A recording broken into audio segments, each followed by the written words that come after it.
Telangana state journalist association committee ఆధ్వర్యంలో ఈరోజు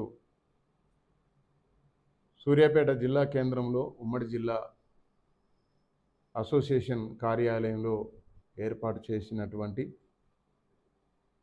సమావేశానికి వచ్చినటువంటి ఉమ్మడి జిల్లా అధ్యక్షులు దూసా చంద్రశేఖర్ గారికి, సూర్యాపేట జిల్లా అధ్యక్షులు గుంటి శ్రీనివాస్ గారికి, అదేవిధంగా సూర్యాపేట నియోజకవర్గ నాయకులు యాతాకుల మధుసూదన్ గారికి, అదేవిధంగా అబ్దుల్ అజీజ్ గారికి, సందీప్ గారికి, ఇంకా మా మిత్రులందరికీ కూడా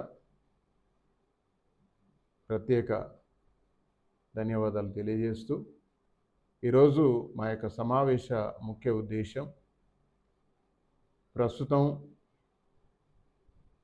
జరుగుతున్నటువంటి అసెంబ్లీ సమావేశాల్లో తెలంగాణ రాష్ట్ర ప్రభుత్వం జర్నలిస్టుల సంక్షేమం గురించి ఒక ప్రత్యేకమైనటువంటి ఆలోచన కార్యాచరణ చేపట్టాలని చెప్పేసి కూడా మేము ప్రభుత్వాన్ని కోరుతున్నాం. గత ప్రభుత్వం జర్నలిస్టులకు హామీలు ఇచ్చారు. అదేవిధంగా ఈ ప్రభుత్వం కూడా జర్నలిస్టులకు హామీలు ఇచ్చారు. కానీ ఫలితం అనేది అంతగా ఏం కనిపించట్లేదు. ప్రభుత్వం జర్నలిస్టులను వాడుకొని వదిలేస్తుంది. కూరలో కరివేపాకు వాడుకున్నట్లుగా, తీసి పారేసినట్లుగా వాడుకొని వదిలేస్తుంది. కొంతమంది తొత్తులుగా ఉన్నటువంటి మీడియాను మాత్రమే మరి ప్రభుత్వం అనుకూల నిర్ణయాలు అలాంటి వాళ్ళకే తీసుకుంటూ రాష్ట్ర వ్యాప్తంగా ఉన్నటువంటి అందులో మీడియా రంగంలో, మీడియా వ్యవస్థలో పనిచేస్తున్నటువంటి వార్తా సేకరణ చేస్తున్నటువంటి మండల స్థాయి విలేకరులైనా, జిల్లా స్థాయి విలేకరులైనా, కెమెరామెన్లైనా, స్ట్రింగర్లైనా, ఫోటోగ్రాఫర్లైనా, ఎవరైనా కానీ డెస్క్ జర్నలిస్టులైనా వీళ్ళందరూ సుమారుగా రాష్ట్ర వ్యాప్తంగా 40,000కు పైగా ఉంటారు. ఈ 40,000 జర్నలిస్టులు చాలామంది నెలసరి వేతనాలు ఎలాగో జర్నలిస్టులకు ఉండవు. రోజువారీ రాబడి రోజువారీ ఖర్చులకే సరిపోవట్లేదు. కాబట్టి ప్రస్తుతం జరుగుతున్నటువంటి అసెంబ్లీ సమావేశాల్లో ముఖ్యమంత్రి రేవంత్ రెడ్డి గారు, అదేవిధంగా press academy chairman Srinivas Reddy గారు, కమిషనర్ గారు దయచేసి జర్నలిస్టులను వాడుకొని వదిలేసేటటువంటి పరిస్థితి మర్చిపోండి.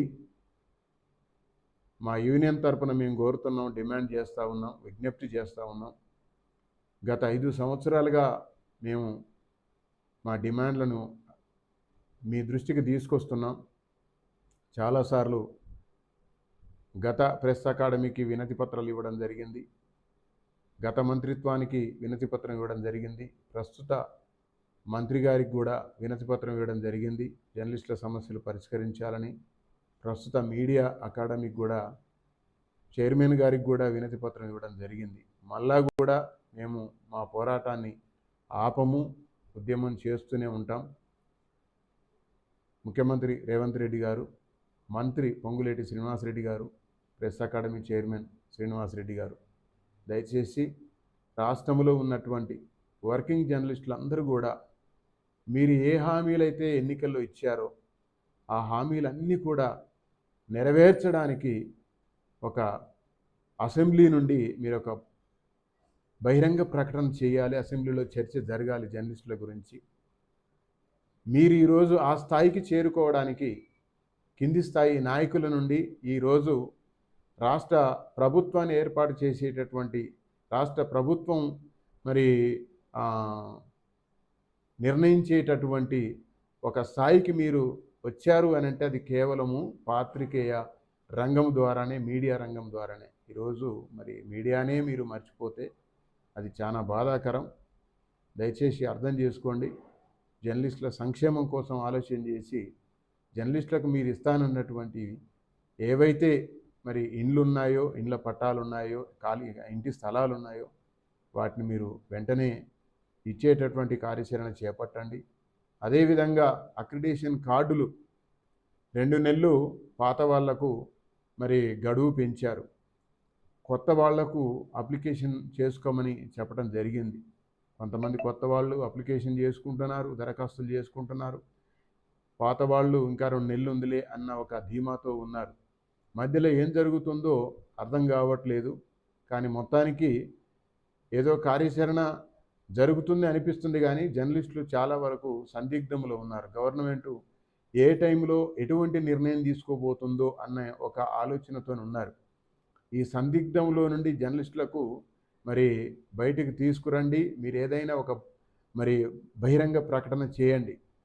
ఈ తేదీ నూతన అక్రిడిటేషన్లు దరఖాస్తుల ప్రక్రియ ఇది చివరి తేదీ అని, లేదా ఫలానా వరకు అప్లికేషన్ చేసుకోవచ్చని, లేదా ఫలానా కార్యాచరణ చేపట్టబోతున్నామని ఏదో ఒక మరి విధానాన్ని మీరు బహిరంగ ప్రకటన చేయాలి. అదేవిధంగా వర్కింగ్ జర్నలిస్టులు అందరి సంక్షేమం కోసం హెల్త్ కార్డులు కానీ, ఇంకా మీరు ఎన్నికల్లో ఇచ్చినటువంటి అన్ని హామీలను నెరవేర్చాలని చెప్పేసి కూడా ఈరోజు మేము మా అసోసియేషన్ తరఫున ప్రభుత్వాన్ని డిమాండ్ చేస్తూ ఉన్నాం. వర్ధిల్లాలి జర్నలిస్టుల ఐక్యత.